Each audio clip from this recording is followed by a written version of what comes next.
Thanks for having me. I feel like the line that we see in the trailer that the main character ever says, "This is a love letter to a place that I never knew 8 weeks ago," really kind of captures the essence of what the film is about. It's a sort of love letter to Taipei, since there were so many iconic scenes in the film. It showed the old and the new of Taipei. I saw the Sula Night Market, the Grand Hotel, the Taipei 101, and of course, Duodujia, the historic district. Did I miss any spots? Um, I think there's a lot of just regular Taipei alleys, which is like also very Taipei. I mean, in different parts of the city, we did shoot like a lot of alleyways, sky bridges over the city. I think for the big historical or the more famous cultural places, yeah, we did shoot 101, in Elephant Mountain, which overlooks 101, and Grand Hotel for sure. And we didn't shoot in the city night market, but I think there's some shots of city night market in there. But we had to create our own night market for that because of COVID and just for production purposes, we created a night market. But yeah, I think some of the more like iconic places definitely we have in the movie, and then also some probably more like uh, more um, I guess kind of more local places you could say, like put like little alleyways and more intimate little spaces too as well. And I don't want to get into too many spoilers, but without giving anything away, what were some of your favorite scenes or locales in the film? Um, I loved the Grand Hotel. I loved shooting there. I had never shot there before. It's a pretty hard location to get into. It meant a lot to me because I also got married there. And Oh, also it's in Grand Hotel is in one of my favorite movies, EE. So right. I think it was really, really nice just to be able to shoot there. Just because it's again like not super accessible, and we were be able to create like a whole party scene in there. But I think my favorite location was this one sky bridge, where there's like a little dance sequence. So I think like that, just be able to shoot like a dance sequence on the sky bridge that overlooks the city. I thought that was something that one of my favorite things that we did location wise. Yeah, and was that particularly challenging? Um, it was a little challenging just production wise. The land bridge is public, so we could permit it, which wasn't an issue to get permission to shoot there. But to get all the equipment there, and we wanted to do like like a very wide crane shot, like a moving crane shot. So just having to Right. put the crane, like getting permission Right. to put the crane like in the middle of the road, and all the safety regulations that come with that, that was a little bit tricky. So what was it like for you going back to the Grand Hotel? Because you mentioned that you got married there. That must have been really kind of surreal filming there. Yeah, it was surreal, just because like there was like 200 extras in this one scene, or I don't even maybe even 300. There's a lot of extras. It really did feel like we were recreating like this party. My wedding also had like a couple hundred people, so it felt Yeah. like we were like recreating not my wedding, but like we were creating like this event. It really did feel like we weren't shooting a scene. It really did feel like there was like a real party, like a real event going on there. We were just kind of like shooting this event. So it was really cool. I think it's pretty hard to get access to that hotel, and I don't know how we got it, especially the main lobby. But somehow we did it, again, like at the height of COVID with like all these extras, we were somehow able to shoot there. As far as I know, and Well, maybe it actually worked in your favor, being in COVID so that you could have access to it. it's possible, that's one thing we were thinking too, is maybe like the business in the hotel had dropped enough during COVID, because it is like a hotel that caters more to tourists than locals. So it's highly possible that because of COVID, um, there weren't people entering Taiwan and it was shut down. So maybe that's one of the reasons we could shoot there. That makes a lot of sense actually. Yeah. Is it really challenging to shoot big scenes like that with like hundreds of people? It's challenging. You really need to rely a lot on your ADs, because I'm not directing all 200, Right. 300 people. You have assistant directors that break it down, and they really help you figure out like who's doing what.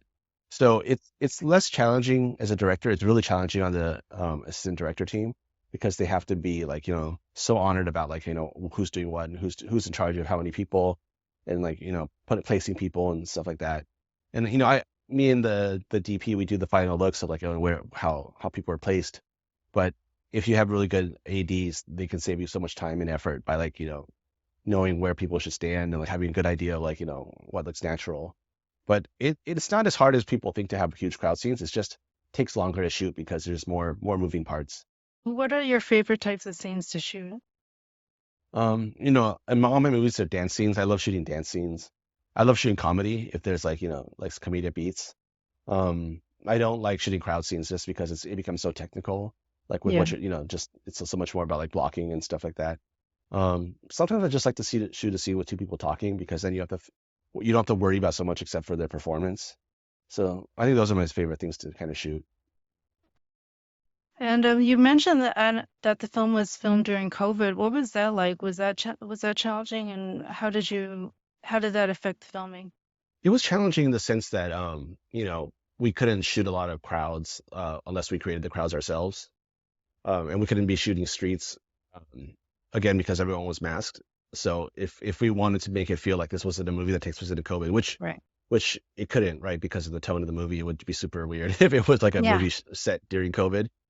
What we had to do was just create a lot of the crowds ourselves, but that just meant having to test every extra, you know, and having to have everyone masked up until right when we shot.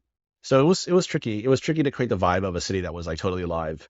Um, when we were at the height of the pandemic and the city was not nearly as lively as it usually is.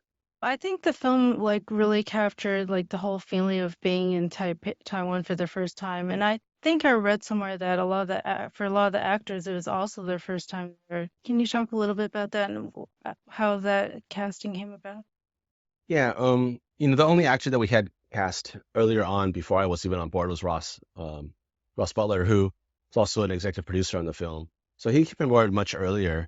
But the rest of the cast we really tried to do, as open auditions as we could do, trying to like not limit our search to, especially since they're so young.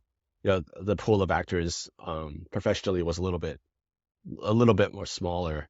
So it did take us a lot of time, to look through all these actresses, especially for Ever. We looked at again, it was an open call, so it was like looking at professionals, non-professionals, um, actresses and non-actresses.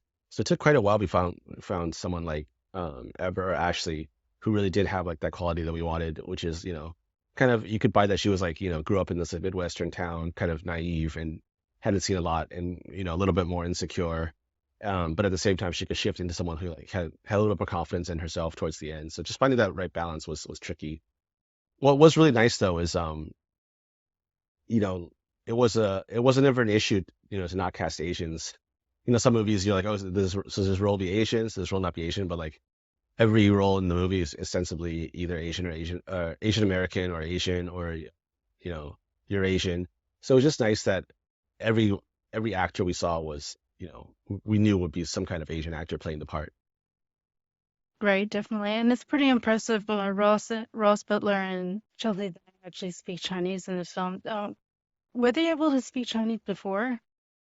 Chelsea speaks Chinese pretty well. I think her parents are from mainland China, so she has more of like a mainland Chinese accent. And Ross speaks some, and I know he tried to learn more lines for it, more Chinese, for the part. But I don't think Ross grew up speaking as much Mandarin as Chelsea did. And Ashley speaks a Okay. little bit. Right. I know that usually you write and direct your films, and that wasn't the case with Love Taipei since it's based on a best-selling novel, Loveboat Taipei by Abigail Hing Wen, and this film was adapted. There's a screening adaptation for the novel. So how was your approach to this film different than your other films? Yeah, I mean, again, like you say, I usually write or co-write my own movies. And this one, it was kind of looking at it a little bit more objectively, as a director as opposed to a writer, and just thinking, well, like, the script is already out of my hands in a way because like it's written. But what I can do is try to like find, funny moments or quirky moments or interesting things and try to make those visually, heightened. So a lot of it was just trying to find like ways to heighten what was there, and like someone with like, the flashbacks, trying to find like a quirky way to do flashbacks or like more interesting way to do flashbacks, and then just really also thinking about like stuff outside of what the written word, like how Taipei could feel.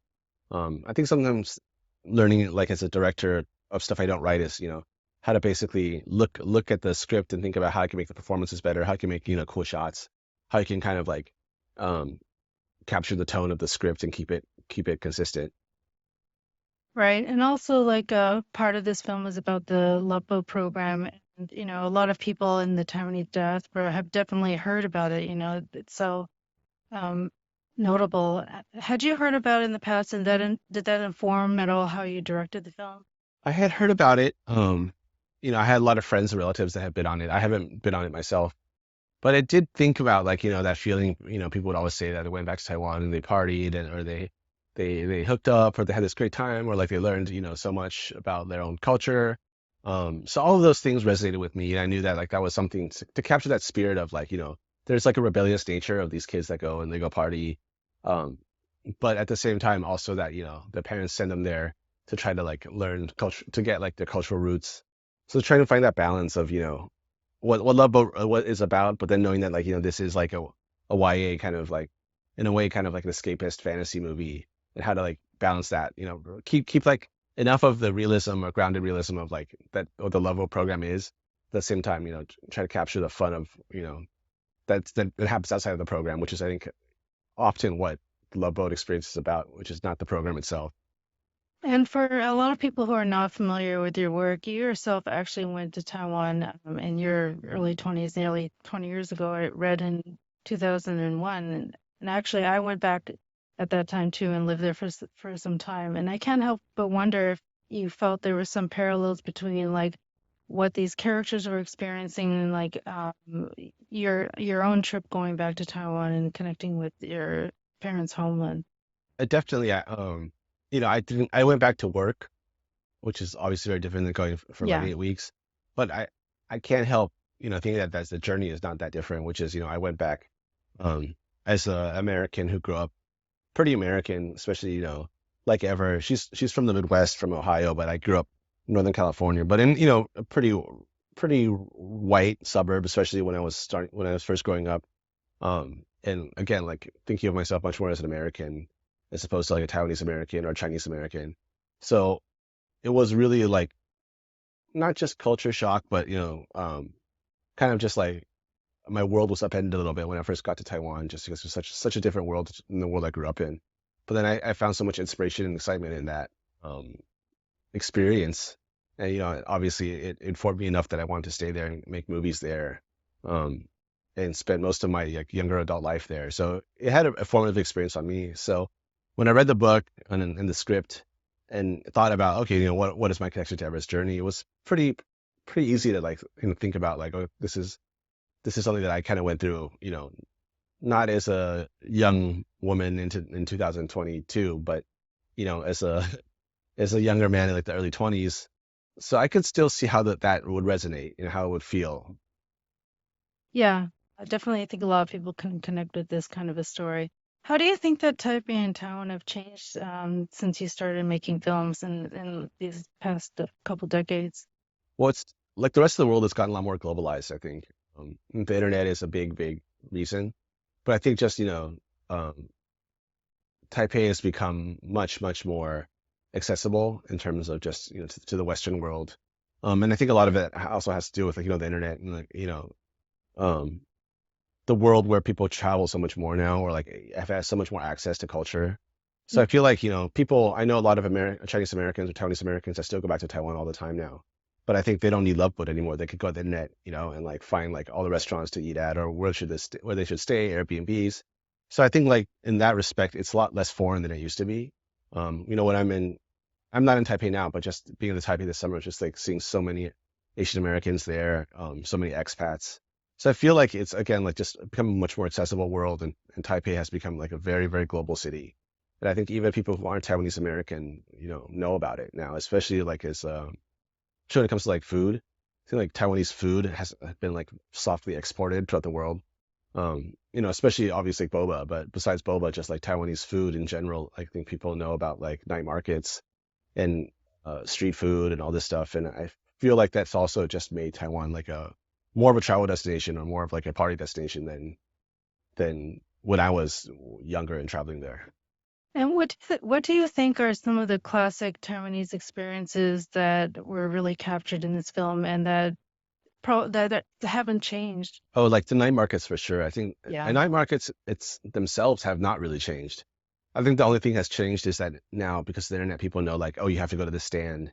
It's like certain stands are so popular because everyone knows that you have to go to the night market for this one dish, this night market for this one dish. But the experience of a night market, like going there and like creating a meal out of essentially snacks, um, that's like I think hasn't changed in like 50 or 60 years. It's like so rooted in like Taiwan, Um, and in that movie, in our movie, I mean, we have the night market experience, and it's also a really easy place to like tell a romance because it of itself, it is kind of a romantic place, the lighting and the fact that it's, and at night it's open all hours. Um, yeah, I think that's one of the big things that people still go to Taipei for that experience. Yeah, I mean, I think it's like it's just the classic situation that's where like a lot of young people go. That's like what they do, when they go out, they go to the night market all the time. Right. Probably a lot of dates happen that way. It seems like this is a really lighthearted project. What was the most fun thing about this project?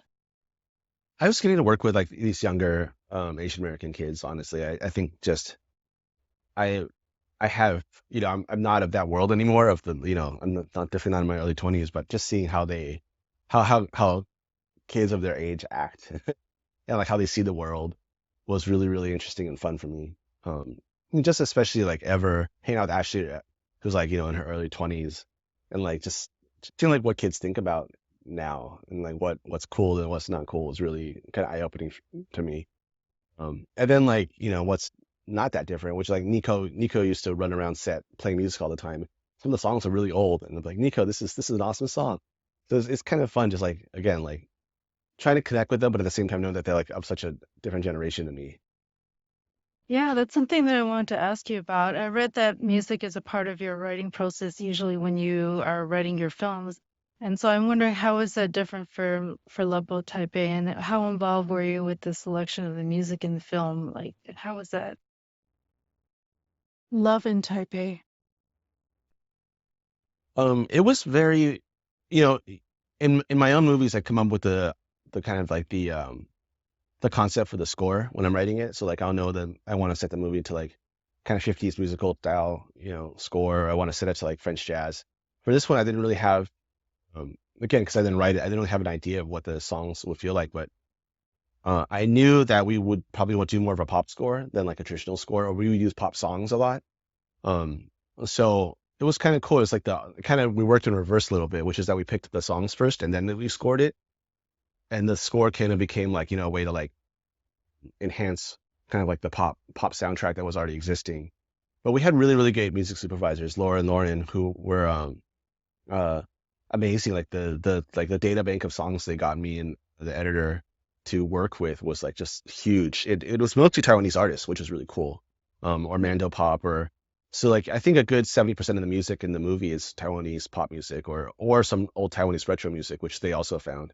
So it's really cool actually because um, it's a movie about Taiwan and it's an American movie, but they were cool enough to let me like, pick Taiwanese songs and well, Taiwanese hip hop, Taiwanese like pop songs.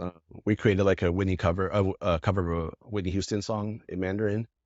Yeah, so I was going to ask you about that. I noticed that the Mandarin cover of the song How Will I Know? How did that come about? Yeah, I had always thought that like that song fit the tone of the movie. So when we tempt the movie with all these different pop songs. Like I knew that this one sequence I wanted to tempt with How Will I Know, but Hmm. then there's no way we could afford the Whitney Houston version.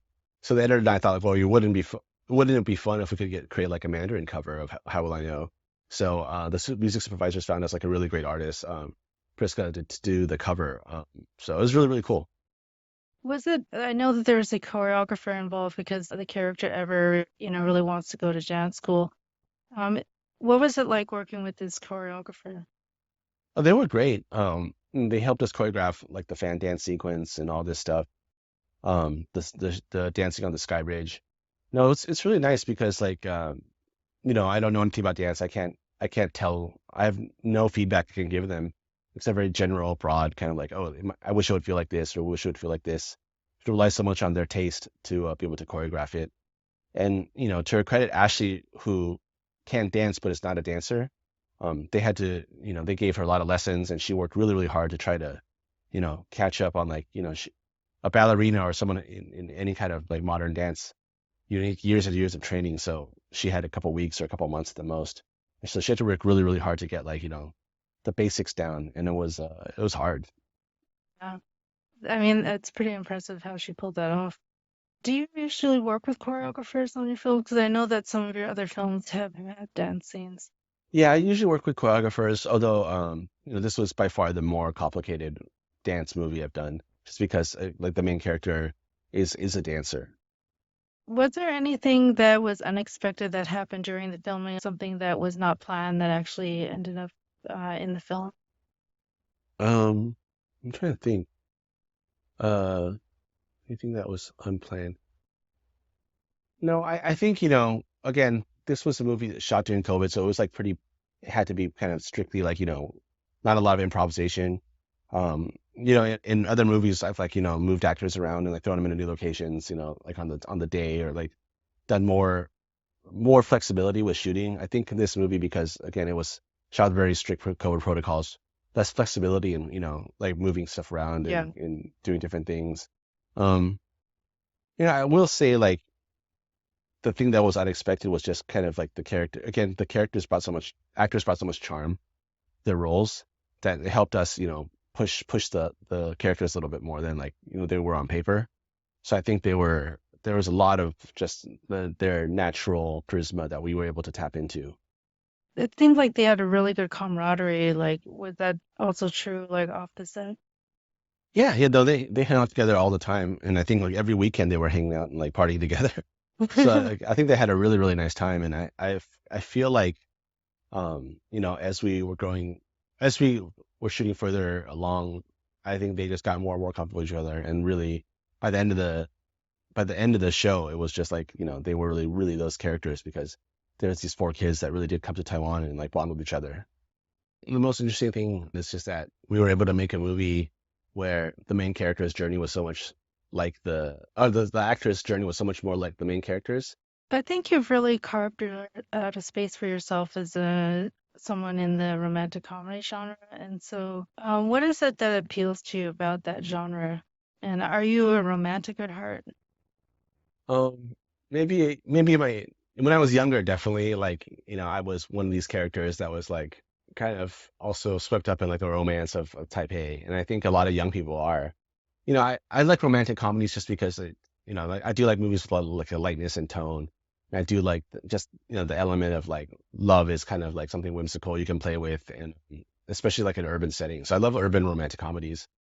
That being said, like I've been trying to veer less like have to romance in my movies, but like maybe veer more and more away from like classical romantic comedies. Loveboat is an exception, or Love in Taipei is an exception because I think it was written to be like a YA rom-com. Um, but for me, I think like I'm trying to push sometimes the boundaries of what a rom-com is. My last movie before Love in Taipei, Come On My Boy, you might also it's almost like a dramedy, like a love, like not a rom-com, but like a romantic dramedy. So I'm trying to like find ways to still keep like the idea of romance in the movie, but then push the boundaries of what a rom com can be. And I was interested in your recent film, Mama Boy, because I read that you and your wife co-wrote it. Like, how was that process like, and how did that come about? I my wife is a director and screenwriter as well, and basically I we came up with that story together, and then I was gonna write it myself, and I got just so stuck in the process that I had to have her come bail me out. So we ended up writing together. It's interesting writing with someone that close to you because you can be very very honest. There isn't that much like formality or politeness you have to really adhere to. So it's efficient in a lot of ways because you got there's no buffer. You kind of just like can be very very brutally honest with each other. So it's a very interesting process.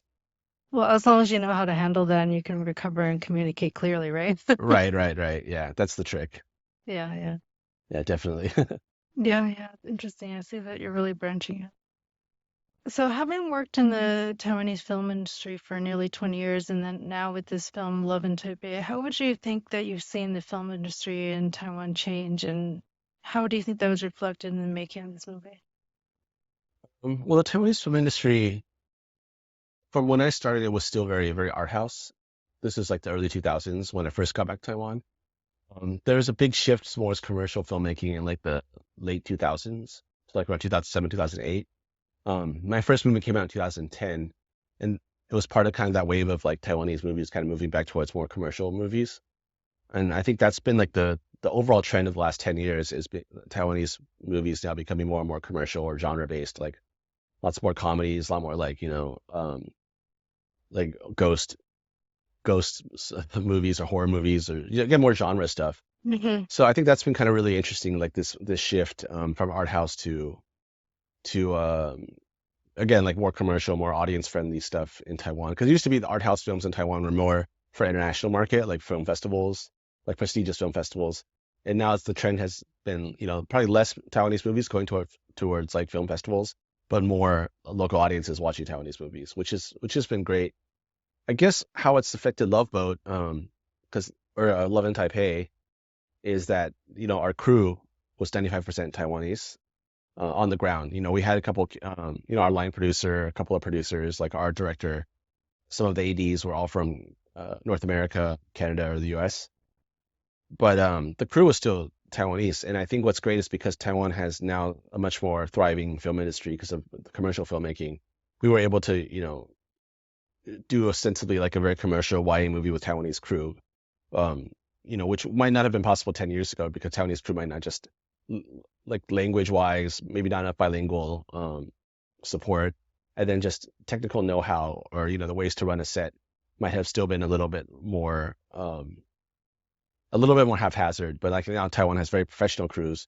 So I think it was very easy to, do this kind of co-production where an American or North American film crew comes into Taiwan and works with the local crew to make an American movie. I mean, it's really interesting to me that you're known for films that are set in town with Taiwanese characters, and I think that um, a lot of your films are kind of like probably people's first introduction to Taiwan. How do you feel about that? Yeah, I mean, especially with my own movies, if it's like the first time someone's seen a Taiwanese movie, um, I think it's great, especially if it's like a movie about Taipei, because I think it's such a great, unique city. It's such a great city. So I would consider like an honor if, someone, their first Taiwanese movie was one of my movies. But then that being said, my Taiwanese movies don't look like other Taiwanese movies. So it's not where something I could say like, oh, this is like a nice entry into Taiwanese film. Because I think my movies still, outside of Loveboat, they do feel still like kind of hybrid Western and Taiwanese, just because of my background. So they aren't, I think, authentically Taiwanese movies, even though they are made for a local audience and they are all shot in Taiwan and all the characters speak Mandarin or Taiwanese. But at the same time, I feel just, by the nature of being kindly still a bit of an outsider, they aren't um, the most, I think, accurate depiction of a Taiwanese movie or the most accurate example of a Taiwanese movie. They're still a little bit, like, a little bit Right. different. Right. Since we were talking about like how film can be entree to people, like what do you think are some films that really, kind of made an introduction to you to Taiwan and that you would encourage other people to watch? For sure, I would say um, E by Edward Yang, because that was the movie that basically made me move to Taiwan. I had watched that movie when I just graduated college, and it was such a uh, so it had such an impact on me, that I ended up going to Taiwan to work for Edward Yang and to be his assistant. And that's a movie that's, like I think recently, I think it was Hollywood Reporter or something, like they had like the top 10 or top 100 movies of like the 20th, 21st century. And I think that was number one. So I would definitely say that's like it's really just simple. For people who haven't seen it, it's such a simple movie. It's just about like a middle class family over the course of a month.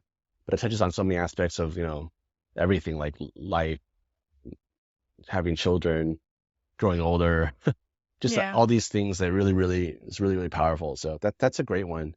Another favorite of mine is the old Ailing movie, You Drink Man Woman, Yes. which is also Classic. just a classic movie, but also just, so powerful still, just about a father and his three daughters. So You Drink Man Woman was also one of the earlier Taiwanese movies I saw, which really had a impact on me. What are some recent or upcoming films that you're really excited about? I mean, there's so many films about Taiwan these days. It really changed in the last couple of years, the last decades. Yeah, the one I really liked recently is that came out maybe 2 years ago. It's called The Falls, and I think it's on Netflix. But The Falls is really, really good Taiwanese movie. It was shot during COVID and it has kind of like the feeling of COVID in it in a really, really interesting and unique way. But it's about a mother-daughter relationship over the course of COVID. Right. I'm not doing it justice in how I'm pitching it, but it's really, really good. The falls. That's all right. I'll make sure I look it up and put it on my watch list. A lot of people are going to be really curious since, you got your start working with Edward Young. Of course, I have to ask, like, what is it that you think that you took away from him that you still use today in your filmmaking? Well, he taught me a lot about just like script writing and the process. He instead of writing the scripts completely like in like word form, sometimes he draws like really complicated like sketches, like stories, kind of story structure. So that's something I do. Like I think that I got from him for sure, which is like I sketch out the story. Um, Sometimes not as like linearly, but like as like almost like a plan for how a story is told. So that's he's helped a lot with that. But I think just being around him because he's like very very disciplined creatively. Like thinks everything out. And not everyone can do that. I can't do it, but like I aspire to that, which is like he just works out everything in his mind. He has such a clear vision of the movie he's making. Um, so I think that's something which is also I think really really difficult for me to do, but that I still try to do, which is like force myself into that creative discipline that he had when he was um, writing a movie or directing a movie. Like so concise and so clear about how every frame should look, how the actors should block, how the lighting should look. He had it all in his head. Well, I mean, perhaps you have a different style. Like, how is it that you approach things if you think you don't have that kind of approach or that not doesn't come natural to you? Yeah, I think for me, I know that I don't have it all figured out, and I leave like 50% of like I try to have a basic idea of what I want to shoot, and some ideas about like shots that would be interesting, but then the other half of it I leave open, to kind of see like what happens on set. The DP gives me a lot of input, the cinematographer gives me a lot of input, and the actors give me a lot of input, or seeing the actors gives me a lot. So it's less about like creating like a fleshed out version of it in my head, more of like thinking about like how it should feel, and then going to the set and like trying to find the other half as we're shooting. Right. Well, I mean, I think there's a beauty in that because, things are always changing, moving, and perhaps like you need to have some leeway to be able to adjust to something that Right. comes up or like how the actor is or what happens in the scene or whatever. Yeah, it's interesting because I think um, if I when I do that, I do get so much out of like just watching an actor and seeing like what they're bringing to it that I didn't think about, and then thinking about like how that fits into the whole thing. So it's like other type of creative discipline, which is like knowing that like you trying to draw the best from what's happening on set and what like your actors are giving you and what like the day is giving you. So it's trying to find that balance, which is really really tricky. So, what is it about Taiwan or Taipei that continues to make you interested in making films about it? Well, it's just like a really unique city, it's layers of history and culture. It's like modern and not modern at the same time. And I'm always still like kind of into like that idea of like this city that doesn't sleep because it's just like very, very Taipei is a very nighttime city where like I think nighttime feels so different than the day and like Mhm. things really do come alive at night. So I think a lot of it is um that's still compelling to me. The idea like, of the city that really comes alive at night. And has just so many layers of different culture to it. That being said, like I think I don't see it as romantically as I did when I was in my 20s anymore. Um, but I think this is just the nature of things are like I think in some ways I've probably drawn way too much inspiration from this one city already. So um, So, are you getting ready to move on to some other topics or other locales? yeah, I mean I have one more movie that would shoot not entirely in Taipei, but apart, but it's much more movie less that's like not about the city as much as my other ones have been, especially my first one, which is like literally a love letter to Taipei. Um, what are you working on these days? Are you working on your next film project or thinking about what next? Yeah, I'm writing a lot now because I finished a project just like a month or two ago, which was a TV show. I shot a couple episodes of a TV show called Pachinko for Apple TV. So that was I did that most of this year. So I think from January to June, I was shooting that, and I think it should come out on Apple TV hopefully sometime early next year. I've been asked a few times what the audience, what like the audience I would like the audience to take away from the movie, and I always think now that because I think the audience for this movie skews a little bit on the younger side. We were talking so much about Taiwan, but just for me, my parents, came from Taiwan in the 70s and I grew up in the US. But it was such a formative experience for me to go back to, where my parents grew up and experience that, like a totally different culture. So I just encourage like young people to do the same, especially if they're the children of first generation immigrants, to try to, travel back to where your parents came from. Could be for like, a couple of weeks, like in the case of Ever, or it could be for like, a year abroad. But I think one of the things that's so great about being, the son of recent immigrants or the daughter of recent immigrants or the child of recent immigrants is that you're only one generation removed away from, where your parents are from and where they grew up. Especially like the way the world now, it's so much easier to travel, um, post COVID at least, to Right. try to like experience where your parents came from. Because I think, in Love in Taipei, it is a very heightened version of that journey, or like a very, fun take on that journey. But I do think it's a pretty cool journey if you can get the chance to do that, to go to where your parents came from, regardless of whether it's Taiwan or I don't know, somewhere else in the world. Thank you so much. I want to thank you again for sharing like all of your insights and like about how your um, directing process works and like some of the backstory about how Love in Taipei was shot. Yeah, no problem. It's great to be here.